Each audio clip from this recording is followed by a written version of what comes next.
محمد وعلى آل سيدنا محمد صلى الله عليه وسلم.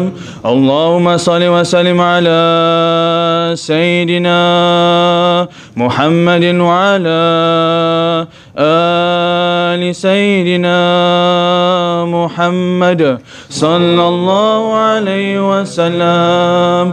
اللهم صل وسلم على سيدنا محمد وعلى آل سيدنا محمد صلى الله عليه وسلم. الفاتحة. بسم الله الرحمن الرحيم. الحمد لله رب العالمين الرحمن الرحيم مالك يوم الدين. إياك نعبد وإياك نستعين. اهدنا الصراط المستقيم صراط الذين أنعمت عليهم غير المغضوب عليهم ولا الضالين. آمين. لا إله إلا الله والله أكبر. بسم الله الرحمن الرحيم. قل هو الله أحد لله الصمد لم يلد ولم يولد ولم يكن له كفوا أحد. بسم الله الرحمن الرحيم. قل هو الله أحد لله الصمد لم يلد ولم يولد ولم يكن له كفوا أحد. بسم الله الرحمن الرحيم. قل هو الله أحد لله الصمد لم يلد ولم يولد ولم يكن له كفوا أحد. لا إله إلا الله والله أكبر. بسم الله الرحمن الرحيم. قل أعوذ برب الفلق من شر ما خلق ومن شر غاسق إذا وقب ومن شر النفاثات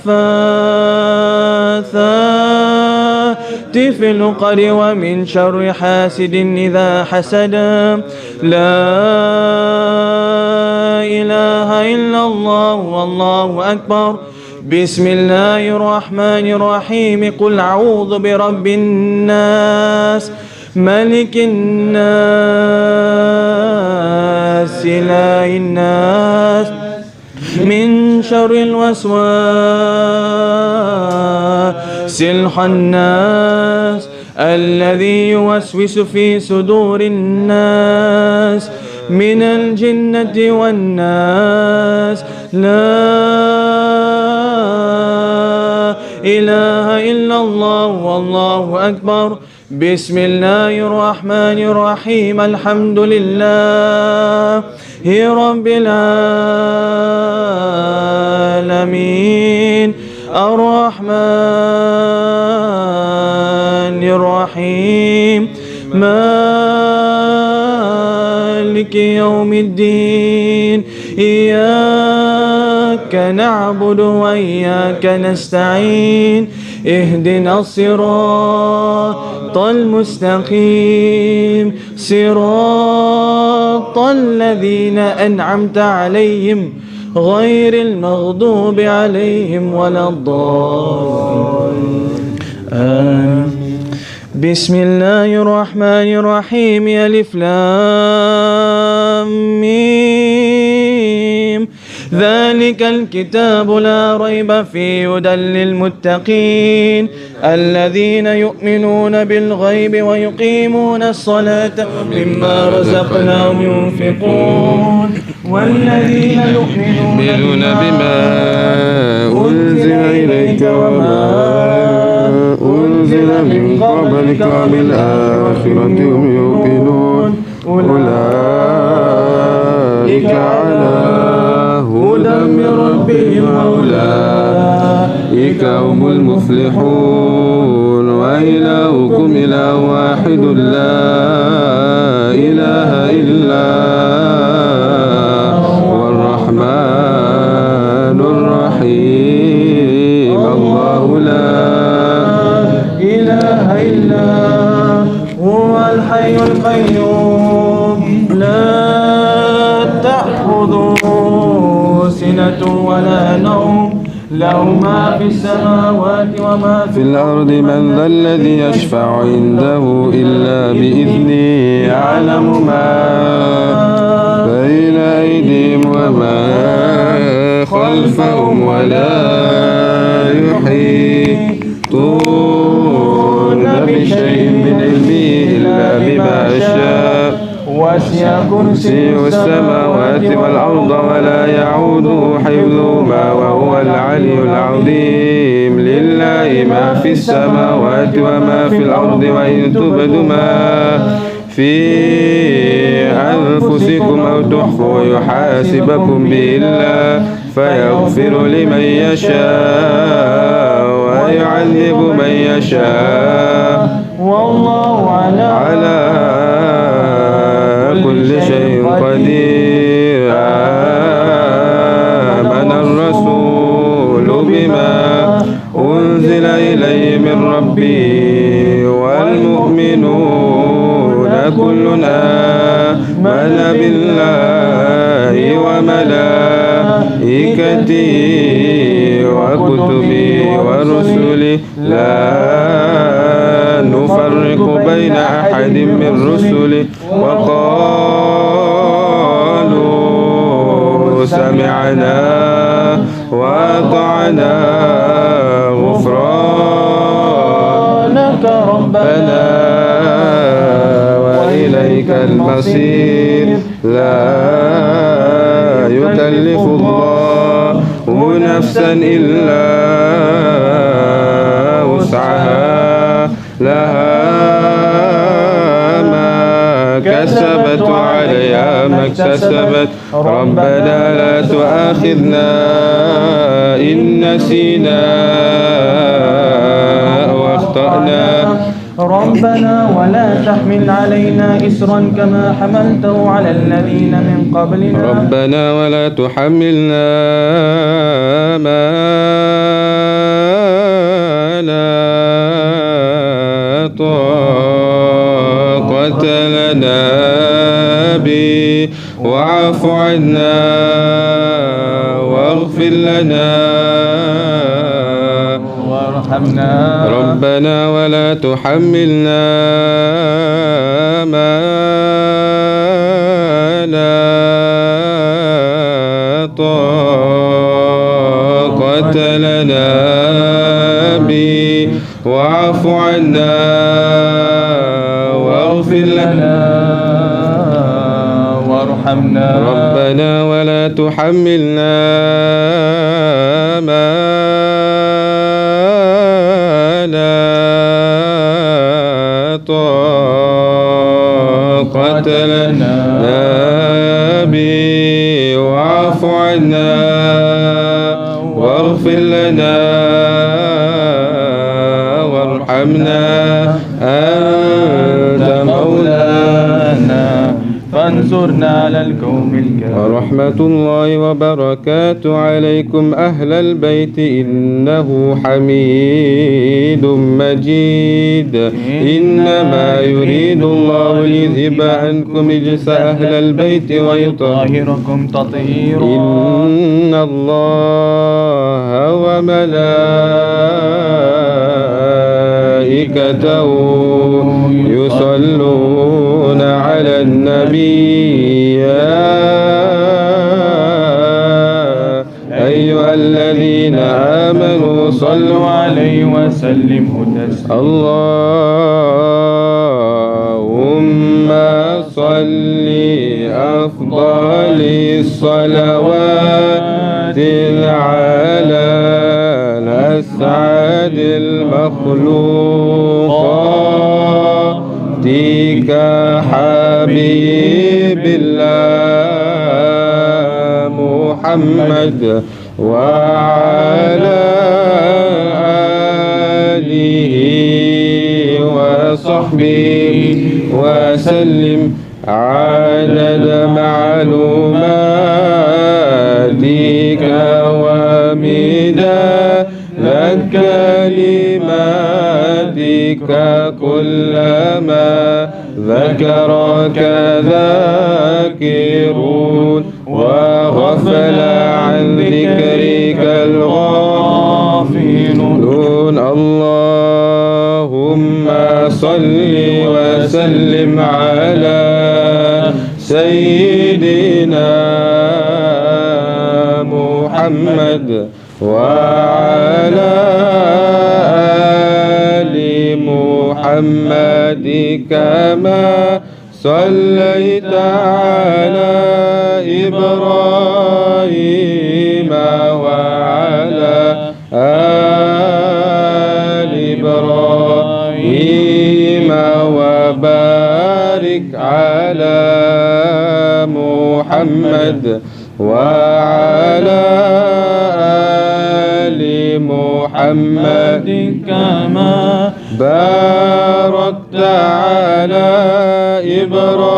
إبراهيم وعلى آل إبراهيم في العالمين إنك حميد مجيد عدد خلقك ورضا نفسك وزينة عرشك ومداد كلماتك كلما ذكرك ذاكرون وغفل عن ذكرك الغافلون وسلم رضي الله تبارك وتعالى عن أصحاب رسول الله أجمعين والله حسبنا ونعم الوكيل ولا حول ولا قوة إلا بالله العلي العظيم نستغفر الله نستغفر الله فاعلم أنه أفضل ذكر الحق لا إله إلا الله حي موجود لا إله إلا الله حي باقي لا إله إلا الله حي مقصود لا إله إلا الله حي الذي لا ينام ولا يموت لا إله إلا الله سبحان الله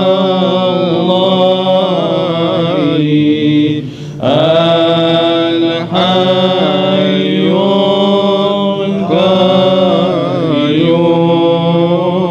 القيوم سبحان الله إله أحد الصمد الله سبحان الله الغفور الرحيم سبحان الله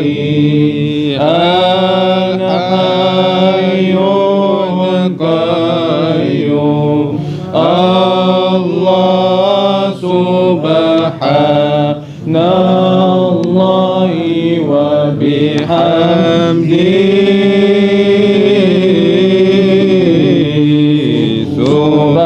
سبحان الله العظيم إن حق لا إله إلا الله الله ملك الحق المبين محمد رسول الله الصادق الوعد آمين إن الله آمين الله آمين الله آمين الله آمين محمد رسول الله الصادق الوعد آمين إن حق لا إله إلا الله الله واحد قهار رب السماوات والأرض وما بينهما عزيز غفار سبحان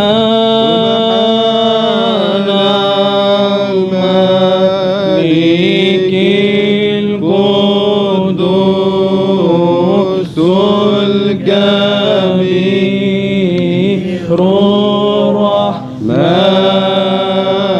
الرحمن المالك ديان صبح القدوس الله صبح القدوس الله ربنا يا ربنا والملائكة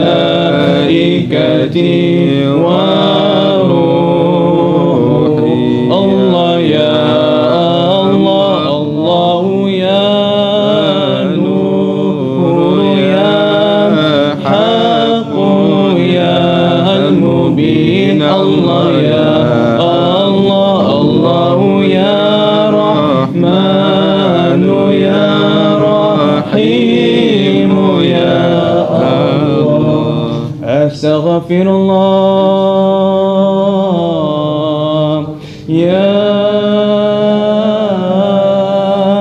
رب البرايا ونستغفر الله يا من الخطايا أستغفر الله يا رب البرايا ونستغفر الله يا من الخطايا أستغفر الله يا رب البرايا ونستغفر الله يا من الخطايا أستغفر الله يا لا إله إلا أنت سبحانك إني كنت من الظالمين أستغفر الله يا لا إله إلا أنت سبحانك إني كنت من الظالمين أستغفر الله يا لا إله إلا أنت سبحانك إني كنت من الظالمين يا لطيف لم تزل الطف بنا فيما نزل إنك لطيف لم تزل تطوف بنا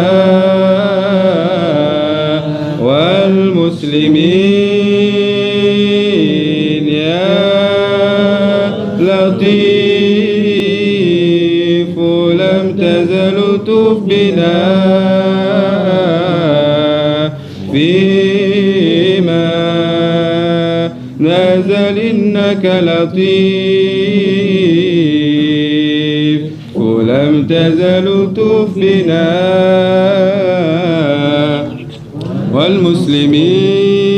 والمسلمين يا لطيف ولم تزل تطوف بنا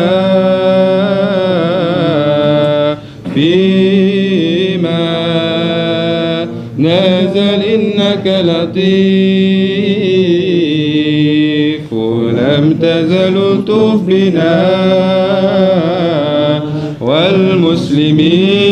والمسلمين يا مغيث أغثنا واصرف عنا سوء يا مغيث أغثنا واصرف عنا سوء يا مغيث أغثنا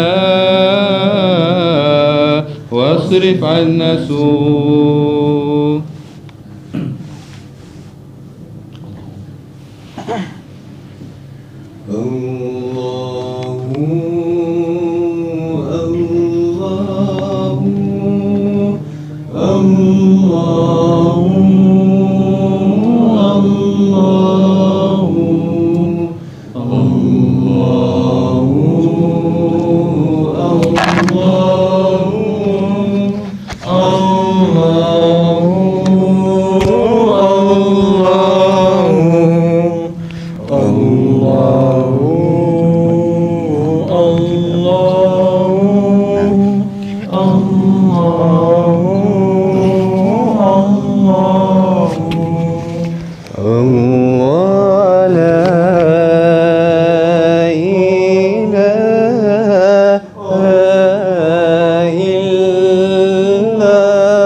حسبنا الله ونعم الوكيل حسبنا الله ونعم الوكيل حسبنا الله ونعم الوكيل حسبنا الله ونعم الوكيل حسبنا الله ونعم الوكيل حسبنا الله ونعم الوكيل حسبنا الله ونعم الوكيل حسبنا الله ونعم الوكيل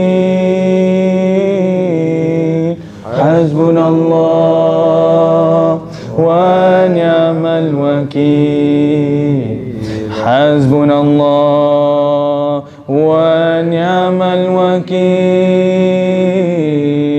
حسبنا الله ونعم الوكيل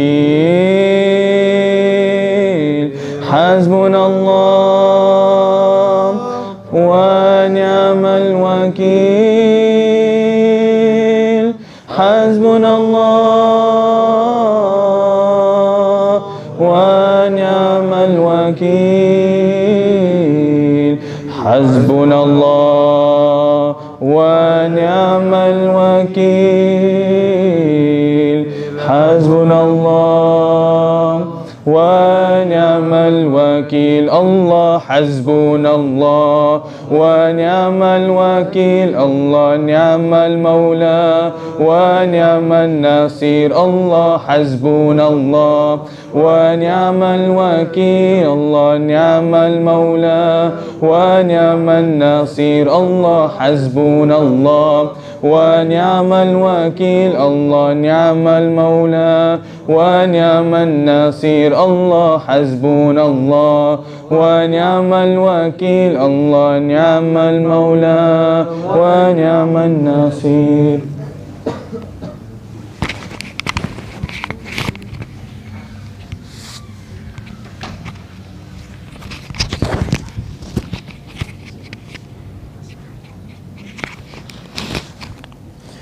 أعوذ بالله من الشيطان الرجيم. بسم الله الرحمن الرحيم، والصلاة والسلام على رسول الله الكريم وعلى آله وأصحابه أجمعين. رب اشرح لي صدري ويسر لي أمري واحلل عقدة من لساني يفقهوا قولي، وبعد. السلام عليكم ورحمة الله وبركاته. So Alhamdulillah, Summa Alhamdulillah. Just a small piece of advice that I would like to share with the students especially. Something you will hear often, something you might even say you hear too often. And that piece of advice you take with you until your grave. It is to read. Read, read, and do not stop reading. Arabic, English, any other language that you speak or can read. Do not stop reading. As a student, period, as a student, you need to read. You cannot not be reading. It is impossible for you to be a student and not to read. You don't exist if you are not reading. The value in reading every day, you will only see after a month, after a year, after 20 years. You won't see it later today. You won't see it tomorrow. But your goal for reading is not for later today. It's not for later tomorrow. It's not for the test or exam that's coming up. You're reading to empower yourself. You're reading to learn. You're reading to discover new things that you can use for your benefit in your own life and for the benefit of others. But you can't be of benefit and you can't be beneficial and you can't derive benefit if you don't know anything. People can teach you for sure. But in the times that you're alone, when you don't have any teachers available, it's up to you. The next teacher that is available is the book, the pages, the PDF. Not reels on Instagram that give you extracts that have been put in bullet point form, taken from a book that you have. Not people's WhatsApp statuses that they post from extracts of books that they have, that you also have. That not a long WhatsApp message from your auntie or uncle on Jumu'ah. That is not reading. You need to take it seriously. And as a teacher of some of you, I know you do not read. And as a lecturer who is privy to the whisperings of the other lecturers of the other classes, to those other students, I know you also don't read.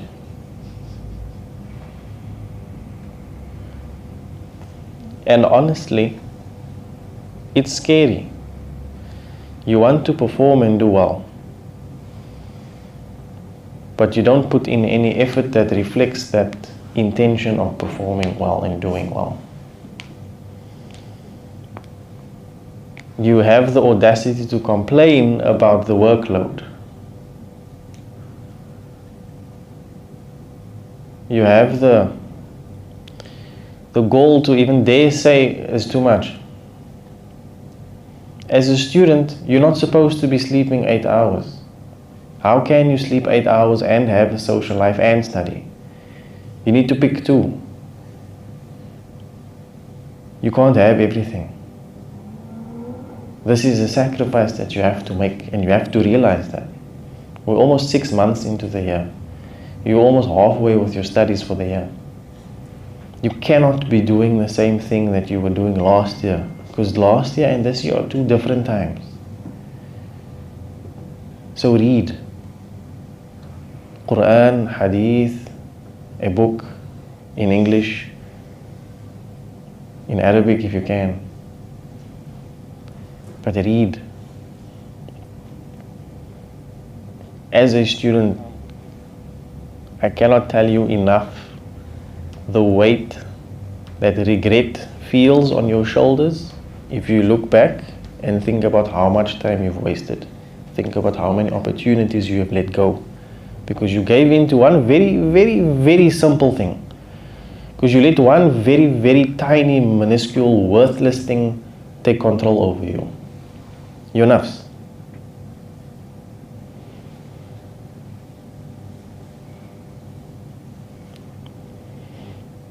If you're not reading, I can strongly say that most of the time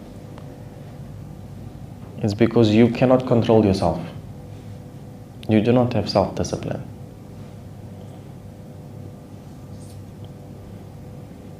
And if it's not that, then it's you do not appreciate the time that you've given, that you have. Do not appreciate your teachers, you do not appreciate your fellow students, you don't appreciate the resources that Allah subhanahu wa ta'ala has given you. Is one of the two. You're ill-disciplined or you're ungrateful. So read. Use your time wisely. It's a cliche saying, but the value and wisdom behind it, you only discover when that time and opportunity is filled with regret. So don't let that happen, coming from someone who has some of that experience. You can ask your teachers as well, your other lecturers. The pain of not having done something is worse than the pain that you go through in doing something.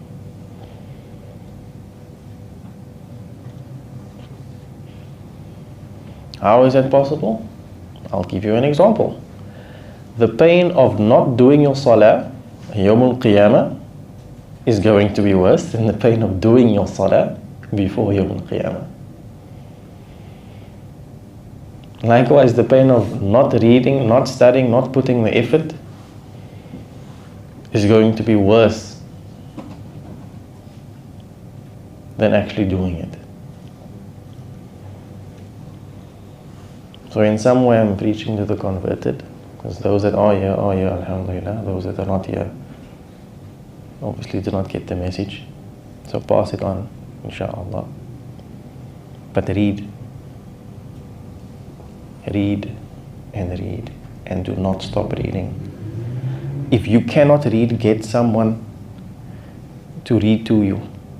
Listen to something. But do not stop. Do not stop.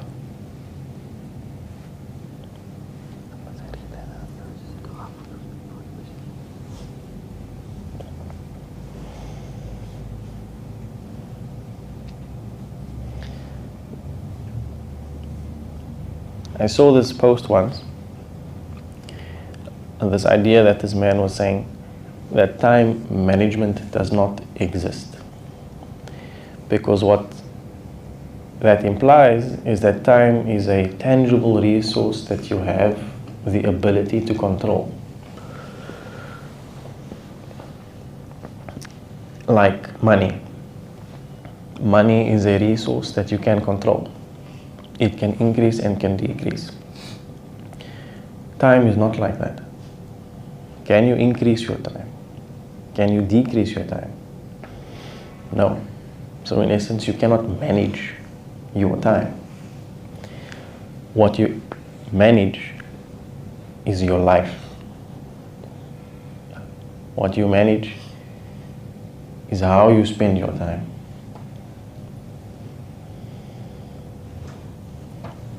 So when you start reading more, inshallah, think about that. Do not think about things anymore in relation to today, tomorrow, and until the day you die. Think about it in relation to the day you die and Yawm al-Qiyamah, that you will be resurrected. Is this going to bring me closer to my Rabb on the day of Yawm al-Qiyamah? Is this going to grant me the company of the Nabi Muhammad sallallahu alaihi wasallam? Is this going to grant me the ability to not go to Jahannam? Is this going to grant me the opportunity to go to Jannah? The dunya is just temporary. The akhirah is forever. But there have been so many people that have come before us that have written about the experiences they've had on the dunya. They have left us examples and paths and techniques and methods to learn to use to all make our journey easier to Jannah. They've left that for us.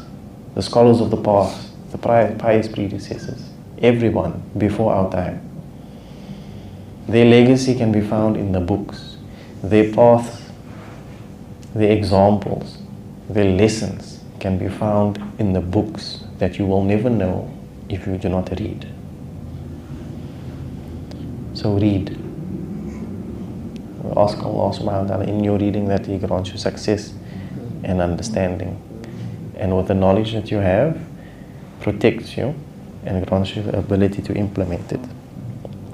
So that you may be a living example for others while you're alive. Ameen ya Rabbil Alameen. And likewise we make dua for everyone else that has been afflicted with some form of calamity. From here, Cape Town, to Botswana, to our brothers and sisters in Islam in Palestine. May Allah grant everyone peace of mind and peace of heart. Ameen ya Rabbil Alameen. And grant them justice as soon as is necessary for those who are causing the injustice. And grant those who are supporting them strength and the ability to continue to support them. Ameen ya Rabbil Alameen. And those who are unable to help and assist, may Allah grant them the ability to help and assist. Ameen ya Rabbil Alameen. ربنا آتنا في الدنيا حسنة وفي الآخرة حسنة وقنا عذاب النار وأدخلنا الجنة بالأبرار يا عزيز يا غفار يا رب العالمين. سبحان ربك رب العزة عما يصفون وسلام على المرسلين والحمد لله رب العالمين. So that concludes our Dhikr period. Donations.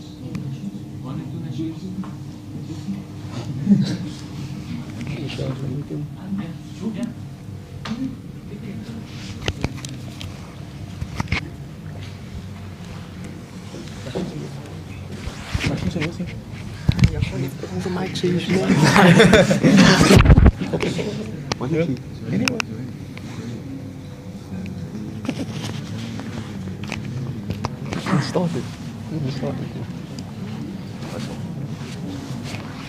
اللهم صل وسلم وبارك عليه وعلى آله صلى الله عليه وعلى آله. لا إله إلا الله لا إله إلا الله محمد رسول الله عليه وآله صلى الله. لا إله إلا الله لا إله إلا الله محمد رسول الله عليه وآله صلى الله. بها يثبت الإيمان بها يزول الأمان. كرر أيها الإنسان لا إله إلا الله لا إله إلا الله لا إله إلا الله محمد رسول الله عليه وآله صلى الله. جمعت معنا التوحيد ودلت إلى مدين. كرر أيها المريد لا إله إلا الله لا إله إلا الله لا إله إلا الله. الله محمد رسول الله عليه وآله صلى الله.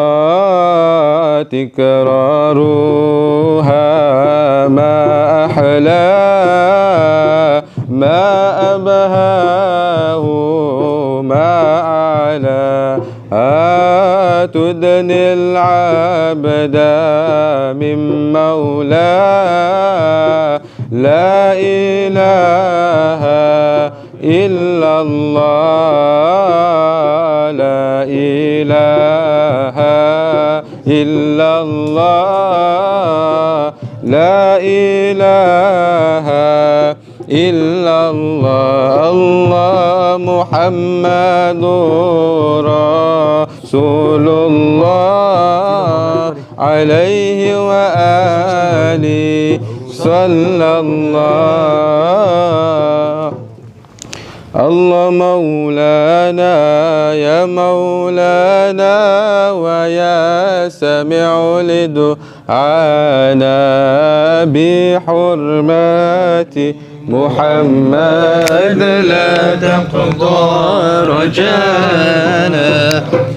مولانا يا مولانا ويا سميع لدعانا بحرمات محمد لا تقضى رجانا.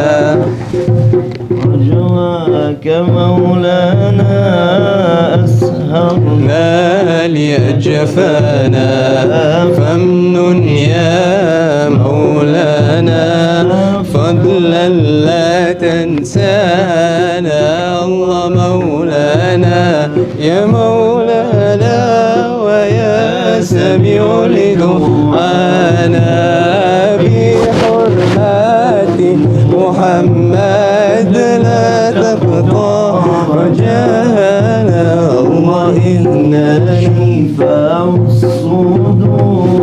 هي نور على نور ذكر ربك الغفور لا إله إلا الله مولانا يا مولانا ويا سميع لدعانا بحرمات محمد لا تقطع رجانا هو مولانا يا مولانا ويا سميع لدعانا بحرمات محمد لا تقطع رجانا اللهم صل على محمد يا رب صل عليه وسلم اللهم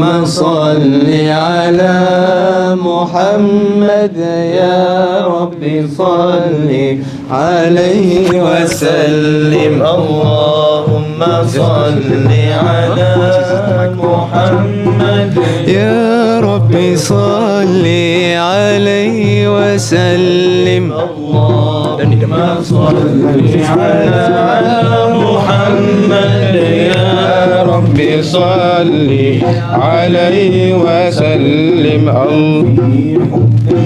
سيدنا محمد سيدنا محمد نور لبدر الهدى متمم اللهم صل على محمد يا رب صل عليه وسلم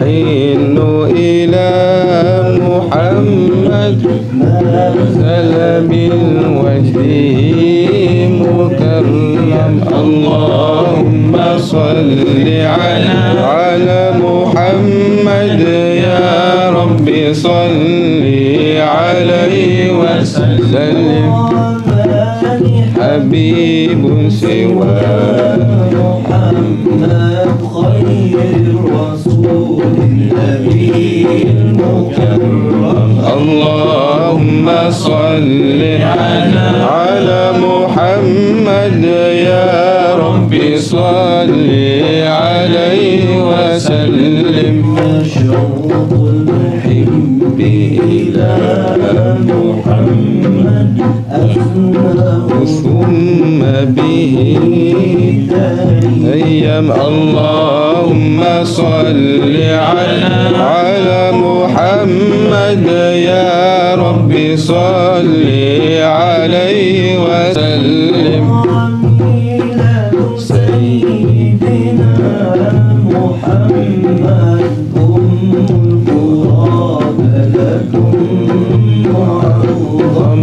اللهم صل على محمد يا رب صل عليه وسلم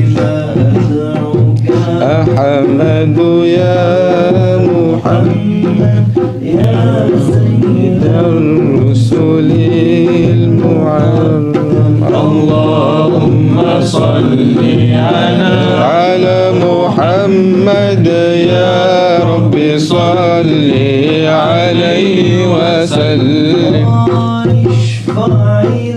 الله يا محمد يوم القيامة كي ينام اللهم صل على محمد يا رب صل عليه وسلم اللهم صل على محمد يا رب صل عليه وسلم اللهم صل وسلم وبارك عليه وعلى آله صلى الله على سيدنا محمد صلى الله عليه وسلم.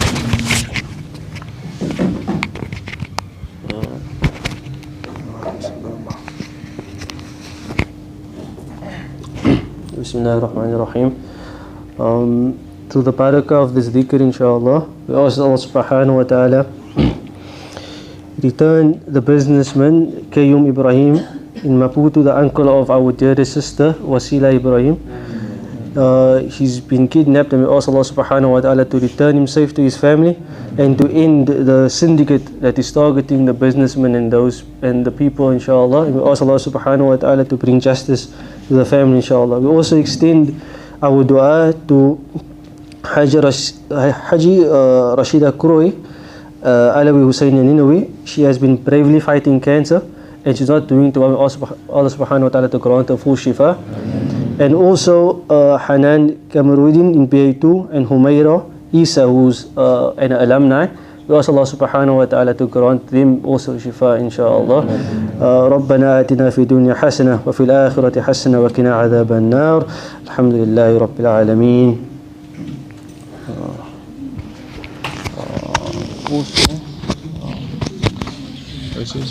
Guys, just enrichment will be done by